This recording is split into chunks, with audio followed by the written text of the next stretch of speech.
gracias por la presencia de ustedes, el tiempo y poder tener paciencia de escucharme un poco. Ya hace 30 años, hasta esta fecha, que estoy en el sector olivícola.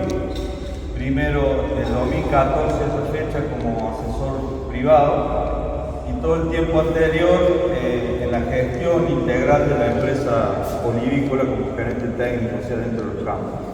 Eso creo que ha sido muy bueno porque te permite tener una perspectiva distinta de ser un asesor directamente, porque lo has vivido de adentro, a todo el proceso de la producción olivícola y la transformación que ha ido sufriendo en todos estos años hasta estos nuevos sistemas como los que estamos viendo en su mayoría en esta zona.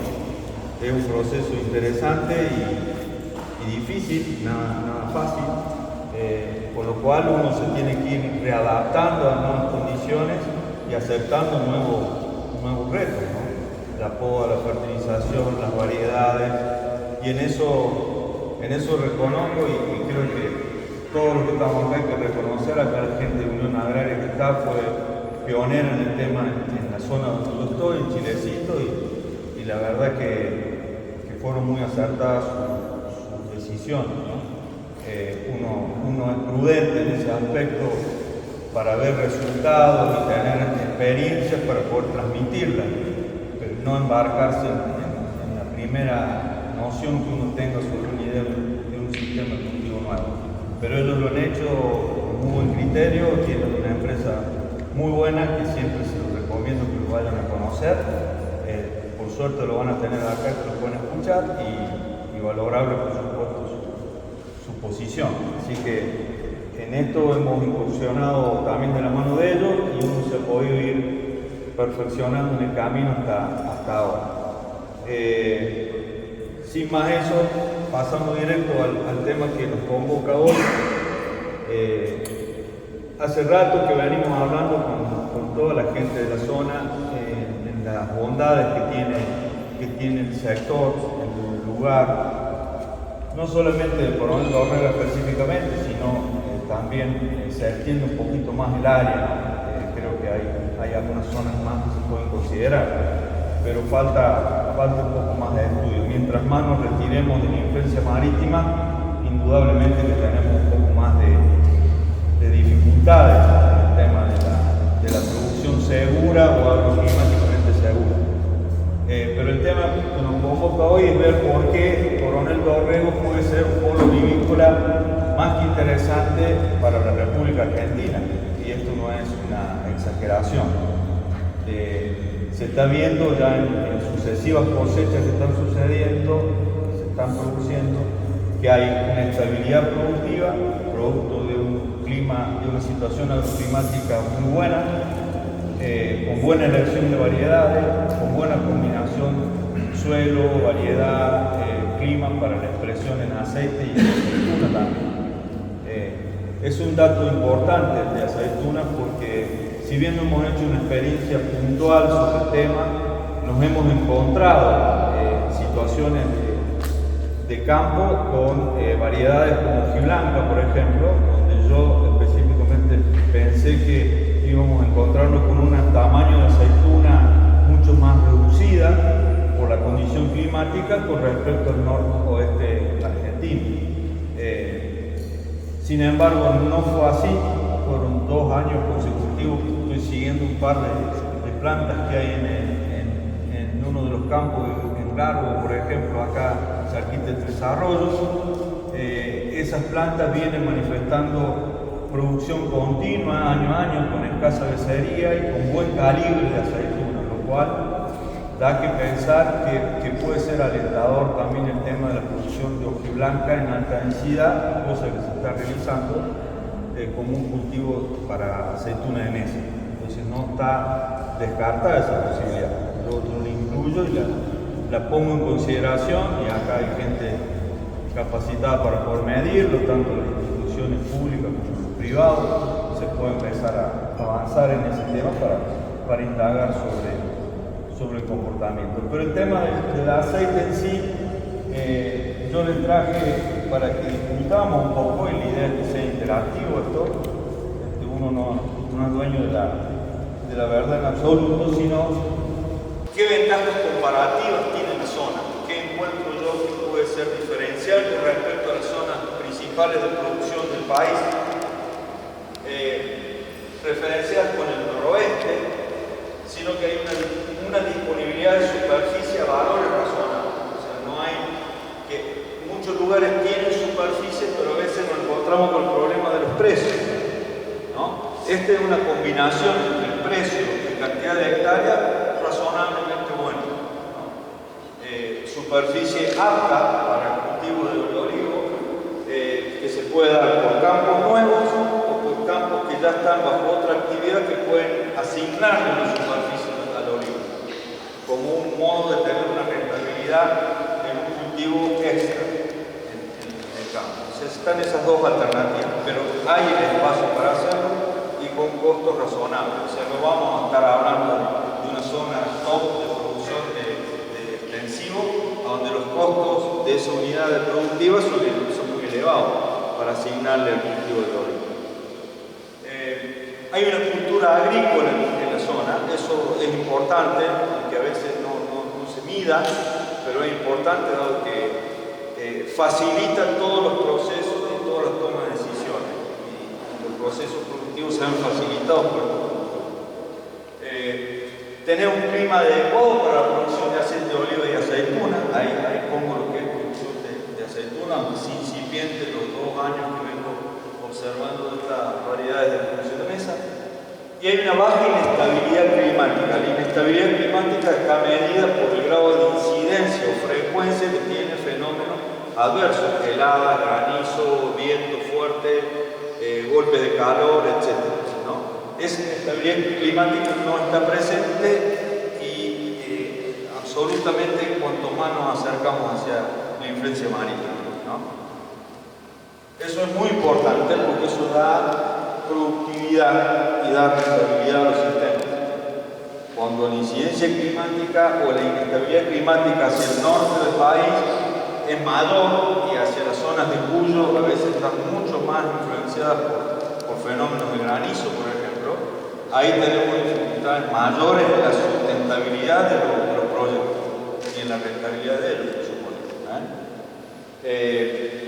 Vemos que son suelos de poca profundidad que limitan el crecimiento vegetativo, esto está directamente relacionado con los cultivos que están en menor densidad o en alta densidad. Tenemos un factor natural que limita el tamaño, que es la presencia de una tosca hacia una profundidad que nos limita el desarrollo radicular, lo cual es adecuado para mantener una planta en un tamaño pequeño.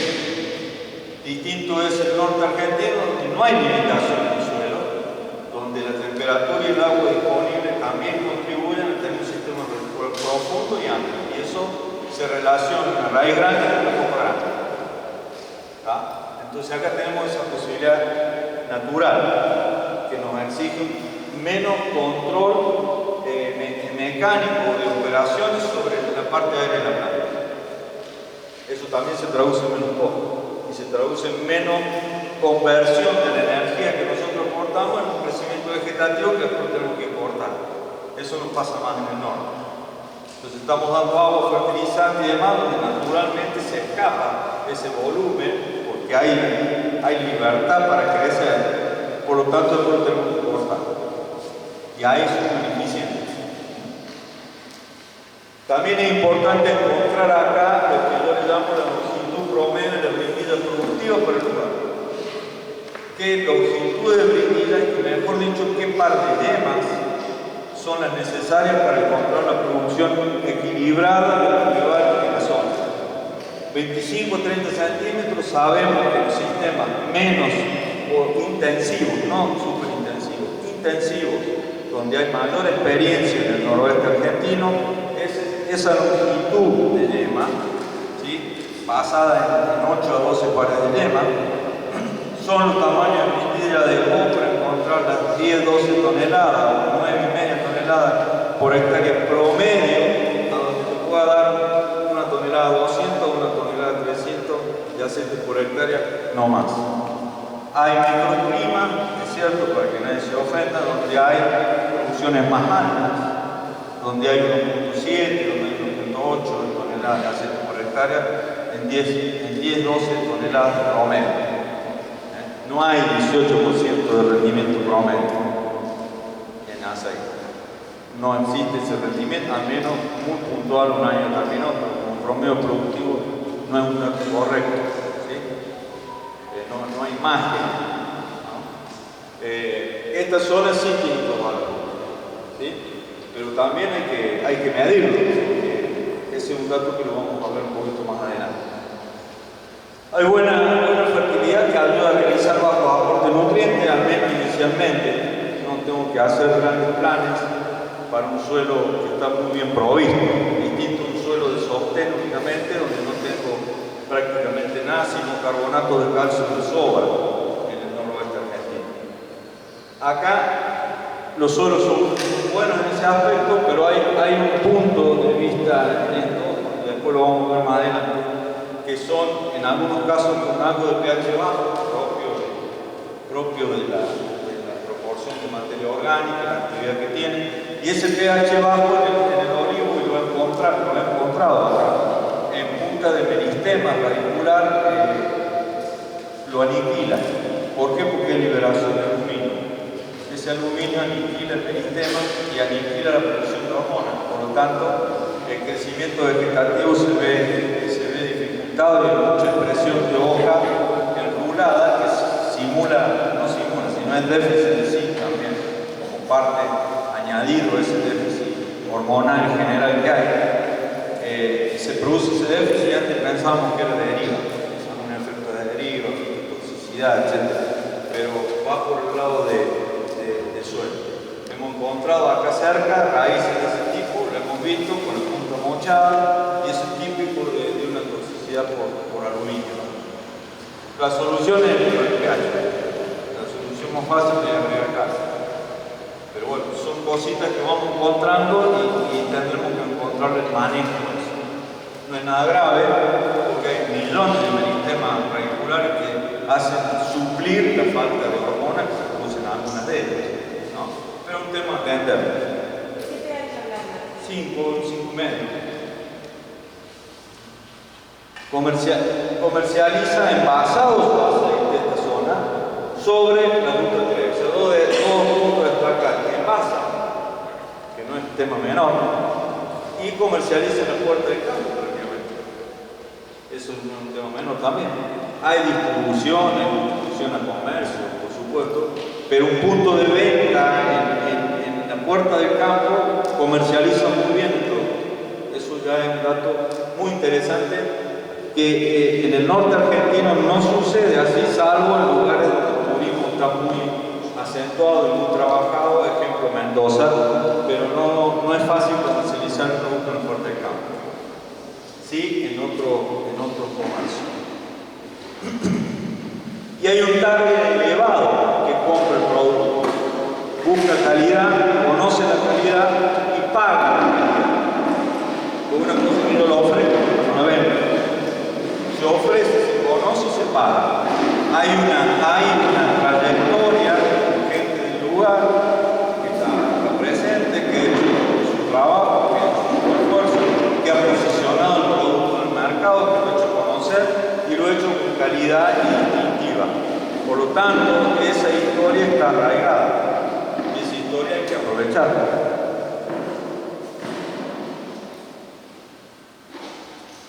Estamos 90 kilómetros puerto, cosa que no es nada menor, contra 1000 y pico kilómetros que hay a distancia de un puerto, y ni que hablar cuando tenés que cruzar para Chile para despachar un contenedor.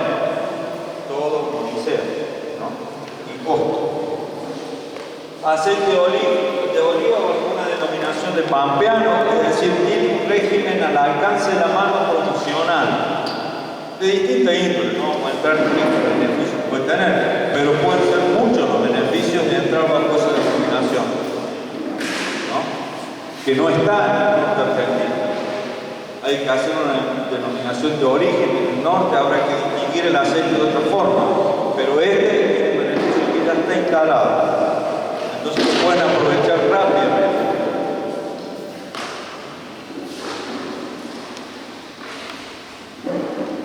Aceites extra virgen de alta gama con prevención interna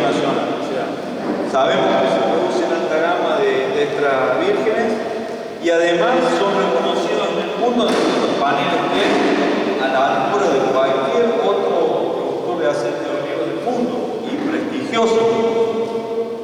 Me contan muchos de ustedes, los presentes acá, ha participado en concursos y ha superado a otra empresa que lleva años en el mercado internacional y son reconocidos y lo han superado inclusive. Entonces, con los pocos tiempos que tienen de historia en la producción de los alta gama, es un dato muy interesante y hay que seguirlo y hay que organizarse en ese sentido porque no hay que desaparecer del mercado internacional, al menos de los concursos, ¿no? Porque nos permite saber quiénes somos, nos permite saber qué hacemos y nos permite saber que existimos en este punto en el mundo. Y créanme que se conocen.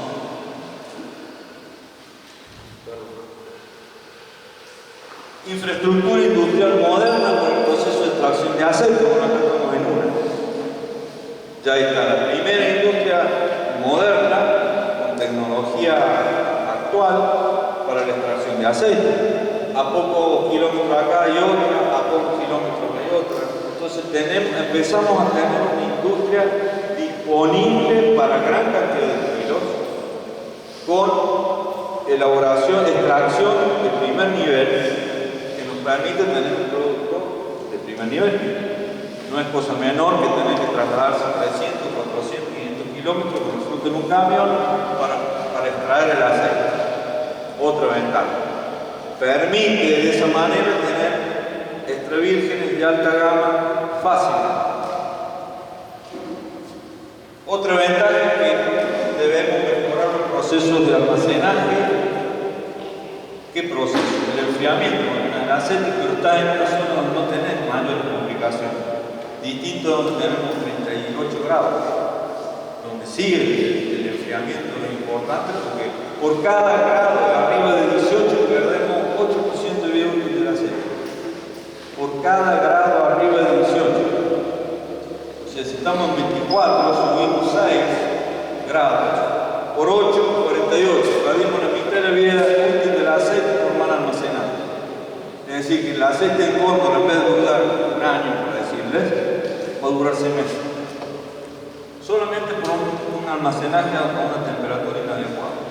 Ustedes tienen la ventaja de que no necesitan enfriar tanto o controlar tanto esa temperatura porque ya la tienen. Hay pequeñas correcciones, ¿no? Que les evitarían tener grandes equipos de frío. Esa es una ventaja energética, de instalaciones, de mantenimiento, menos costo.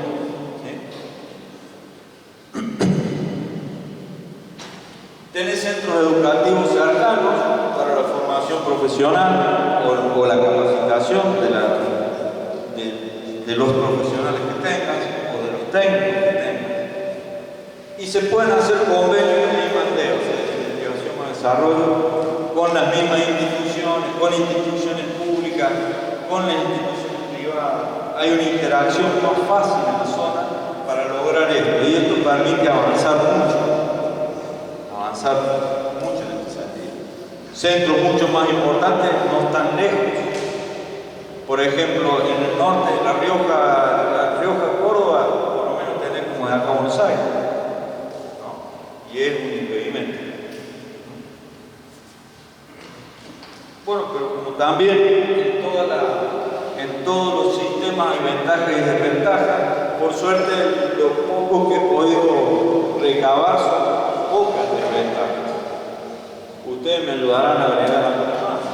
Y después levante la mano, pídeme agregar alguna ventaja que me faltó. Esto no es palabra santa. Baja disponibilidad de mano de obra, es muy importante. Esa misma mano de obra que puede estar disponible está con competencia por centro industrial, actividad industrial y comercial también de la zona. Eso se lleva mano de obra por precio, por plata, se lleva mano de obra. También es cierto que hay una movida mundial, porque no pasa solamente en Argentina, sino pasa en otras partes del mundo, donde la gente es menos propensa a ir a trabajar al campo. Hay otros motivos ahora por los que nos hace salir de los centros pocos poblados hacia los centros más poblados. Hay un mayor control de maleza en la línea de plantación, se nos exige la zona mayor control por el régimen de precipitaciones, por la fertilidad del suelo, etc. Nos obliga a una mayor presión de control sobre malezas y también plagas en lo que hace a la copa y la parte vegetativa del olivo. Todo solucionado, pero es una desventaja si se quiere comparar con una zona más seca como es el noroeste argentino. Hay una disponibilidad de suministro eléctrico que guarda con esto, porque lo hemos visto en varios proyectos que hasta me ha tocado participar y vivir en carne propia las dificultades que hay en la disponibilidad del suministro eléctrico con la potencia necesaria. El cableado, el diámetro del cable disponible, la potencia que se requiere en emprendimientos donde necesitan 4, 5, 6, 8 perforaciones, hay dificultades. No está aceitado este punto. Cuesta mucho el proyecto y cuesta mucho económicamente. En números son proyectos muy elevados de costo. Al menos la experiencia que me tocó ver. Por eso también surgen en distancias, estamos lejos del suministro energético de las zonas más climáticamente convenientes, ser más cerca del mar. Por lo tanto, tenemos que ir a energías alternativas, energías limpias. ¿Es una nueva alternativa? Me pregunto, puede ser. Los parques eólicos que hay en la zona pueden dar un punto interesante en este sentido. Con algo estuve hablando con alguien de ellos en donde se les permite debajo de la zona explotada por aerogeneradores sembrar obviamente y también hacer alguna plantación de olivo.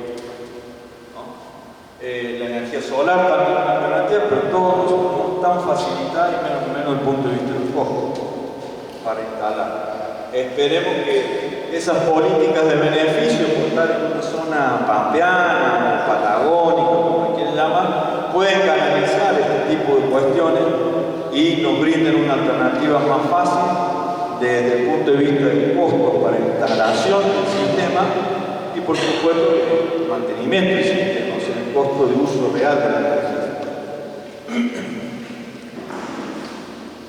Los suelos, por ejemplo, que ya mencioné, ya hablamos sobre el aluminio.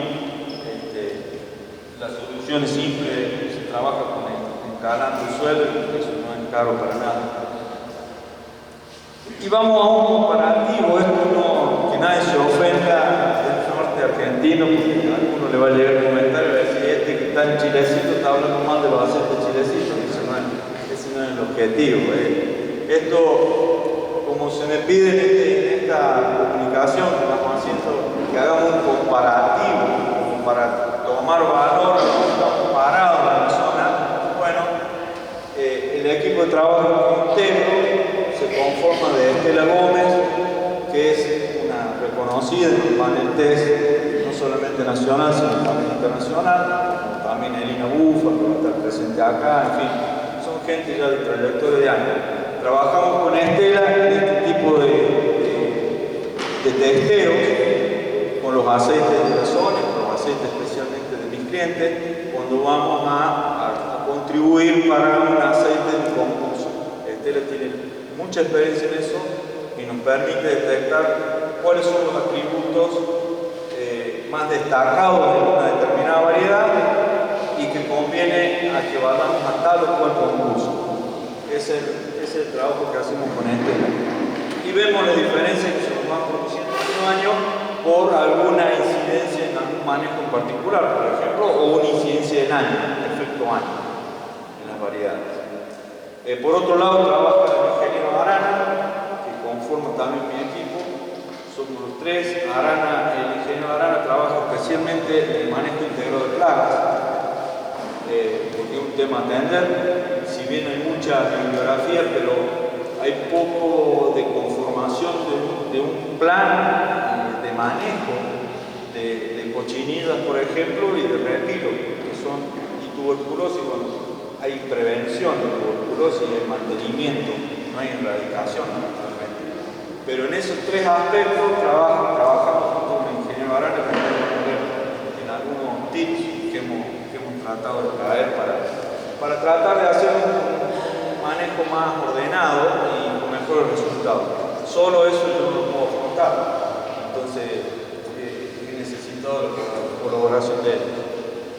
En esto hicimos un comparativo de 20 muestras tomadas al azar que están entre chilecito y borrego. Traje tres variedades, aunque alguna de ellas una coratina menos probable en alta densidad, pero considerada en la zona no solamente en alta densidad, sino en semi-intensivo, para que vean las diferencias en la puntuación de los atributos. Arbequina, arbozana, coratina. A la izquierda tienen una arbequina de la zona con respecto a una del chilecito de La Rioja. Siempre la cosecha se trató de guardar y de respetar el mismo IM, o sea, el mismo índice de madurez, tratando de buscar que estén en igualdad de condiciones, ¿no? Con la misma, no hay diferencia en la extractabilidad, no es que estamos trabajando 40 grados en una amasadora contra 27 acá, eso no existe. Trató de ser manejado entre los parámetros lógicos de extraer un extravirgen. Una arbequina de borrego, fíjense los frutados, picante y amargo, tres atributos más importantes. Fíjense las puntuaciones, a más elevada la puntuación, obviamente el atributo es mejor y por lo tanto la calidad de ese extravirgen es mayor. 4.5 frutado contra 3.5, 4,5, 5 picante con 4, 4.5, ahí no se dispara, ¿no? Y los amargos igual.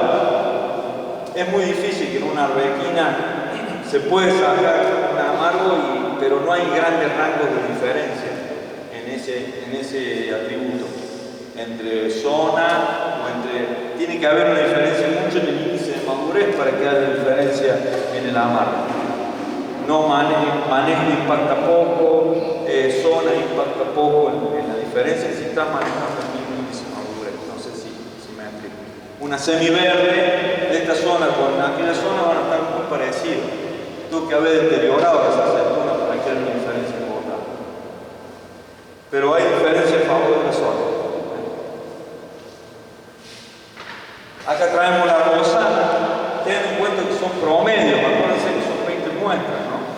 Estos son promedios de la puntuación.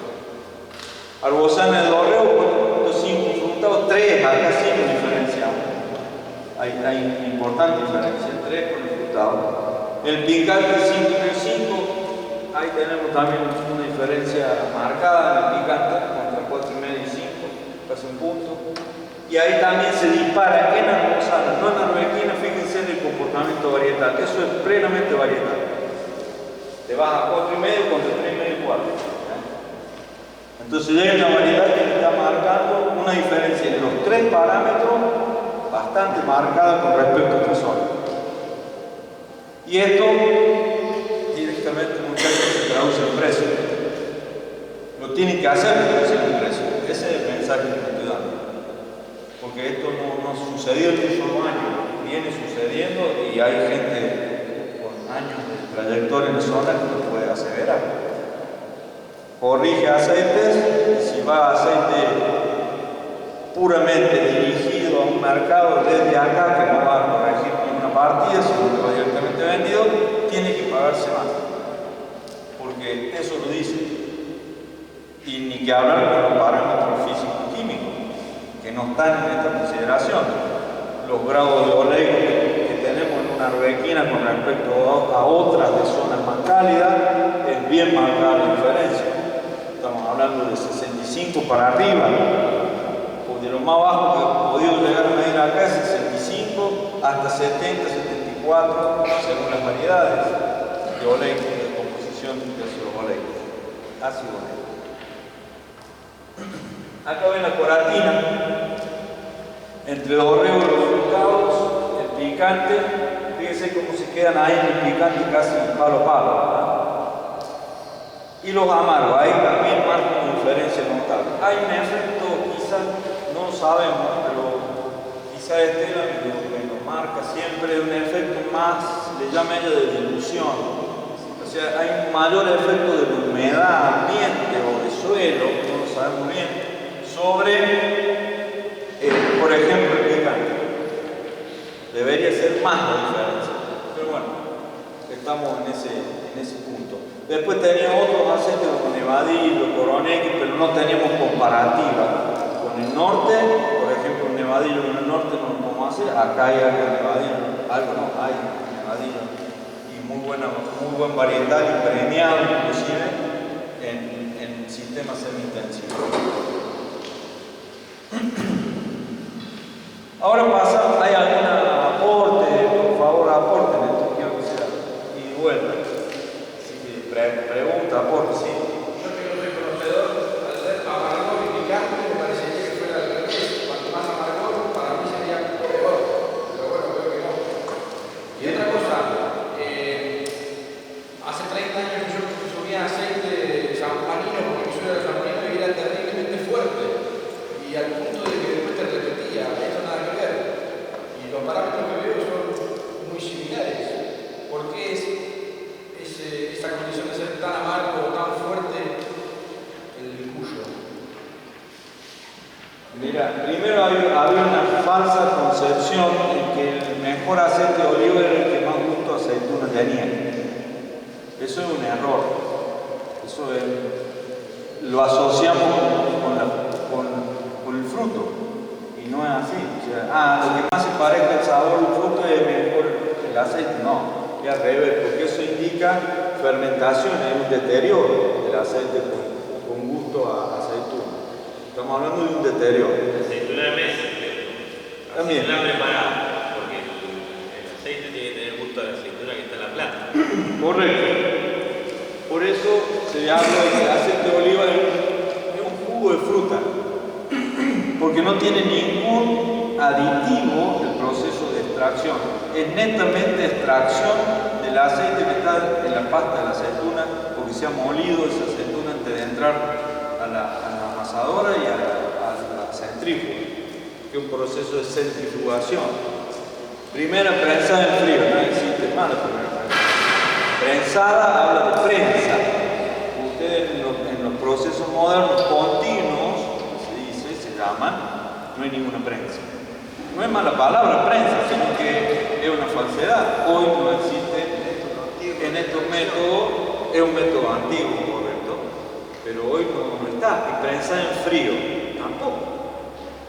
Yo, de la cantidad de prensa que he visto, no he tenido la suerte de ver ninguna que tenga frío. Pero quizá el aceite es emocional fría, pero eso es otra cosa. Entonces, volviendo a su pregunta, a su duda, todo aceite que se asemeje más a un sabor a aceituna, estamos hablando de fermentación, por lo tanto no es lo adecuado. Todo aceite que tenga todos esos atributos que vimos tres, amar, del frutado, cuanto más lejos la cata del frutado implica en cuán más lejos capta la punta de mi nariz el aroma de ese aceite. Mientras más lejos mi nariz lo hace, más puntuación de frutado tiene. Mientras más me acerco el vaso de cata a mi nariz para captar el frutado, el aroma que tiene ese aceite, menos la puntuación, porque son menos los aromas que tiene. Por lo tanto, tengo que acercar más el vaso de cata a la nariz para poder captarlo. Entonces, el picante y el amargo tienen distintas zonas de la boca donde se perciben. Hay uno en la parte de la garganta y otros que son captados en la parte de la lengua. Pero esas diferencias hacen a un aceite de alta calidad. El amargo, el picante y el frutado que tenga, el frutado en boca y en nariz. Siempre en boca, cuando apenas lo ingresa de la boca, lo puede percibir moviéndolo el aceite en su boca, puede percibir ese aroma y a ver cuánto tiene de equilibrio con respecto al que percibe con la nariz.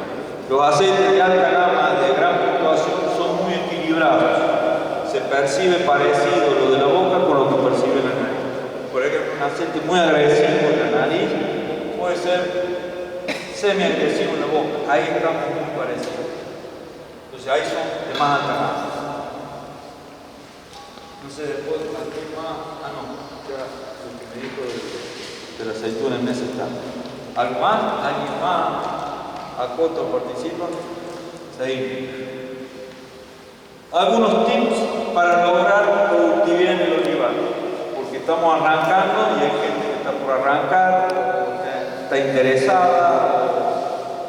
Creo que algunos de estos aspectos acá no nos podemos alejar mucho, son un poco resultado de la experiencia de 2018, por ahí más o menos estamos en esta zona.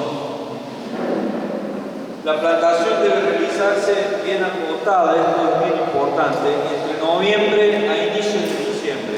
Puede ser mediados, depende del diciembre que toque, pero es un periodo bien acotado. Todas plantaciones de otoño, digamos, no es que no se puedan hacer, se deben hacer con otros recaudos y si tengo la opción de elegir, elijo ese periodo como óptimo, ¿sí? No quiere decir que no se pueden hacer un otoñal. Tienen luego que tomar otros recaudos. El periodo es más corto, hasta enraizar bien, me enraizo y empiezo con el frío, o sea que me quedé ahí estático, no puedo tirar gran cantidad de brotes, tengo menos contenido de azúcar para soportar algún frío que pueda venir, en fin, hay otras cuestiones a atender, pero no quiere decir que no se pueda hacer. A eso apunta esa información. Con las plantas, esto es importante, lo hemos hablado con todos los chicos que están acá de vivero, hemos charlado siempre de eso, cuyo tallo, y esto es para todos lados, máximo para el norte argentino, porque se incineran. Si el tallo es como un perejil y herbáceo así, con 48 grados, se puede agarrar una arena en superficie, hemos medido en noviembre y diciembre 52, 53 grados de superficie. Y eso con un tallo sumamente débil, hidratado al máximo, se incinera directamente. Entonces un tallo lignificado, que el diámetro de un lápiz aproximadamente, en maceta de 2 litros de capacidad, y ya vamos a ver las dos diferencias, porque es una planta con mucha probabilidad de sobrevida. Es decir, que el índice de reposición o refalle tras esa plantación es mínimo. La lignificación del diámetro del lápiz implica lignina en el tallo. Ha crecido y ha formado lignina, pared celular, etc.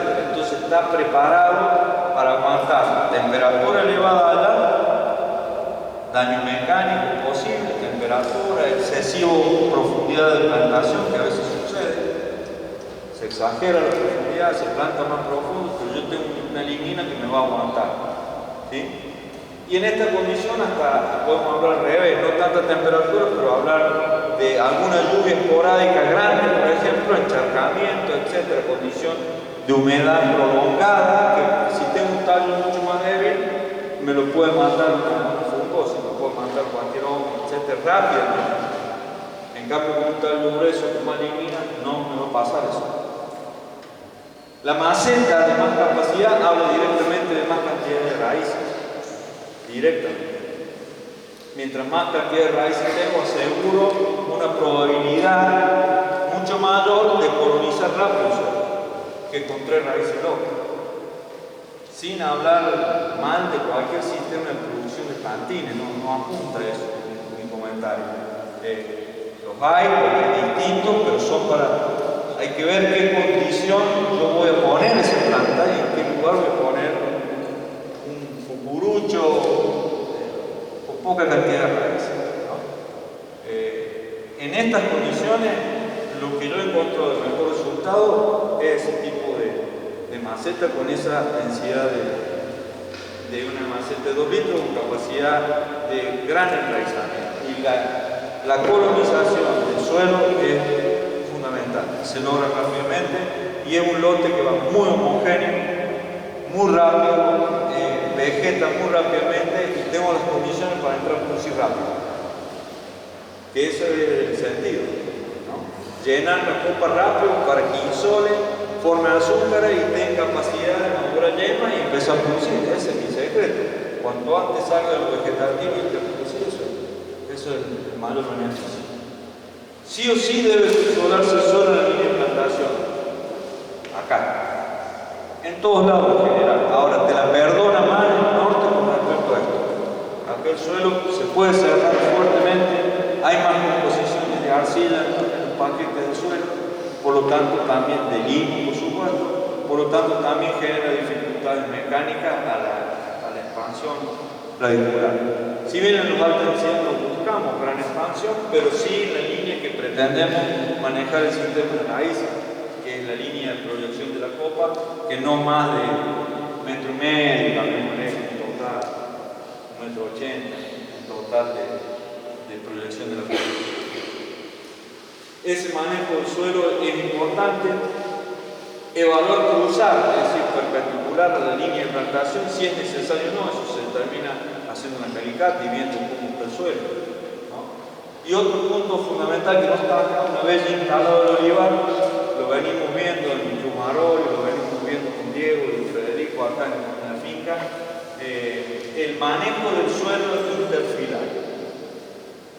Evitar esa exposición del suelo directamente al medio ambiente sin cobertura, que si bien no tenemos grado, no afecte tanto, pero sí tenemos precipitaciones, como tener una escorrentía significativa y ahí vamos a tener serias dificultades. Entonces, el menor movimiento posible, la mayor colonización del suelo, mejora con la oxigenación, se ha trabajado con algunas herramientas, eso lo invito después que lo vean con ellos.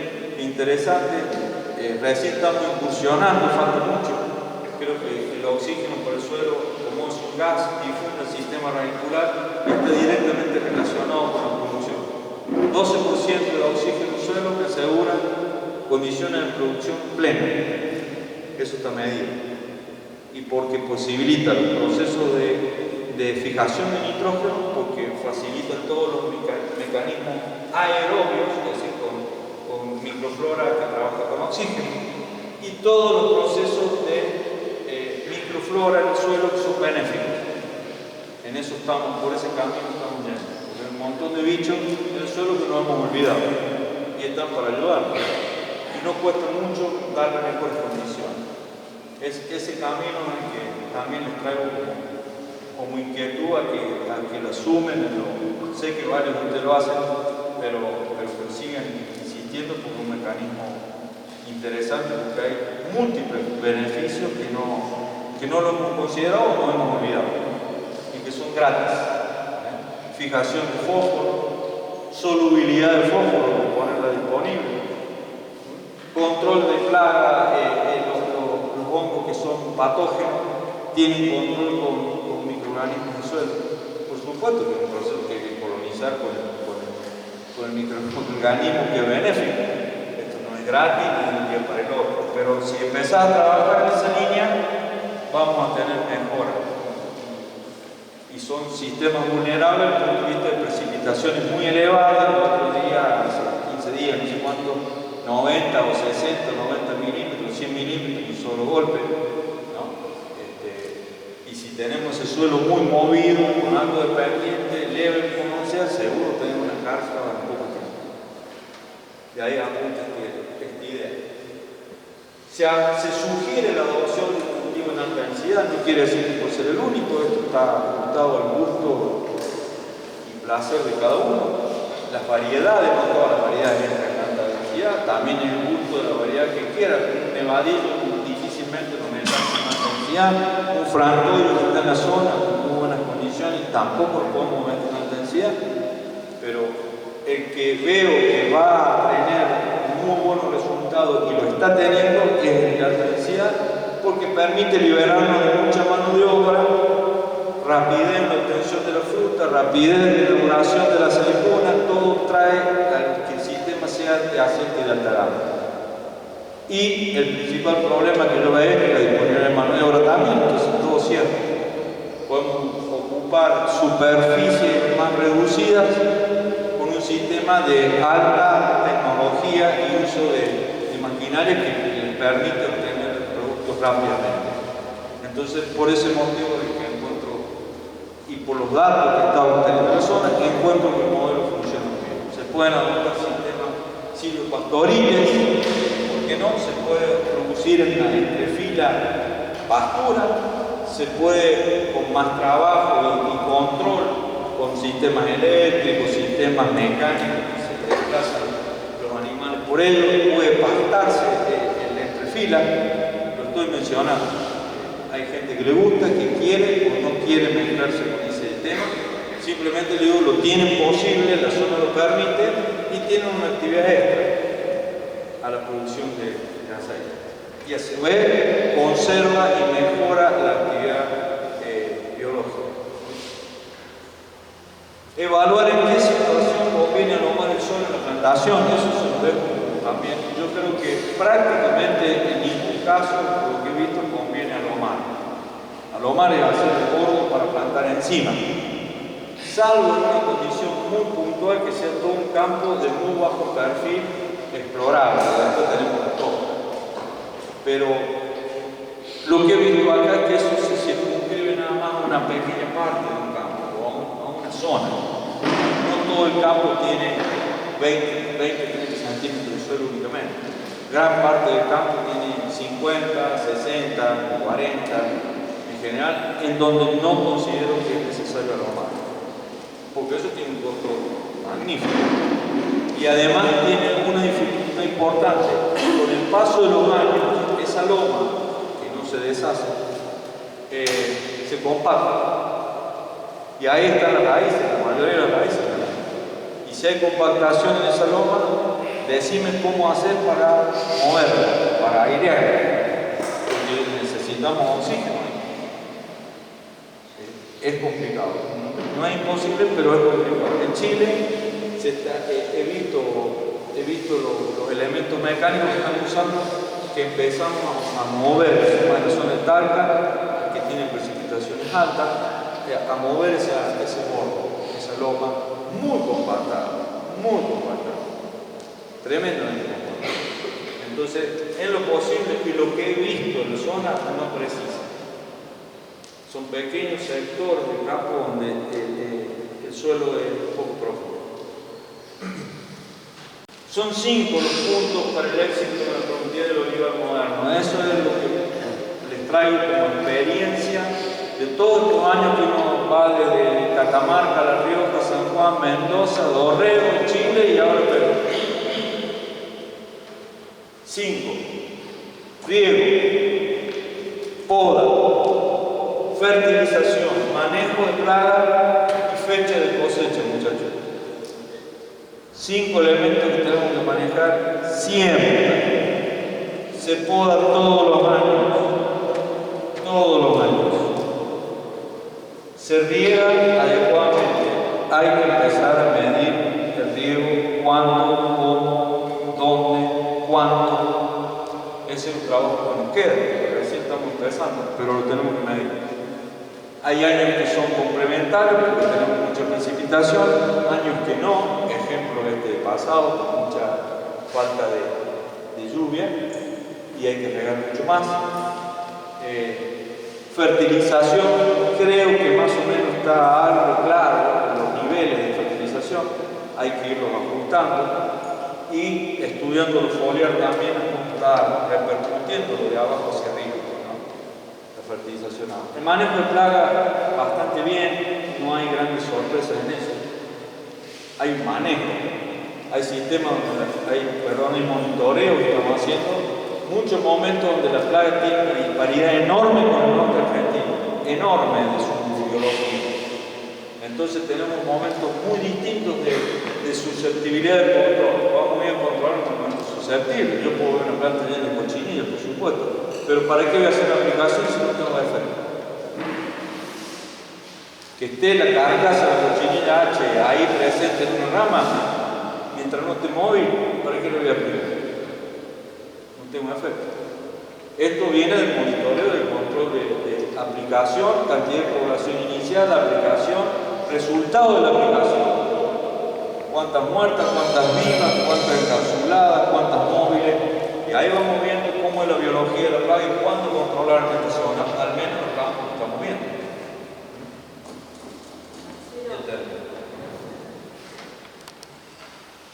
La poda es un elemento a manejar con inteligencia. no es una estructura cerrada, no es 2 más 2 es 4. Inteligencia le pido. Influye el año, influye el sistema, influye el mercado. Este año con precios altos, ¿qué van a jugar las 3 caras, el techo y las 2 paredes del olivar? Por ejemplo. Sin el maderar, que es el enemigo del olivar. Entonces, influye la condición de mercado con aceite a $9.5 con 9.500 la tonelada, o 10, como quiera. Me voy a restar producción. Te diría que no. Entonces, manejar con inteligencia ese aspecto. Debe integrar la condición del mercado al escala la variedad. Las zonas deben medir la necesidad de riego, eso se los dije, para establecer la demanda real. Se debe medir la acumulación de materia grasa, eso es muy importante. Hay industrias nuevas y tenemos que empezar a medir eso. Cuánto entra, cuánto extraigo, cuánto pierdo, para ajustar este sistema y dejarlo finito lo más posible. Trabajar en el método para el enfriamiento en cuanto del aceite en el almacenaje. Esto se lo dije hace un rato, la pérdida de vida útil de los aceites por mal almacenaje. Creo que es el único punto que tiene para ver. Y hasta ahí llegamos.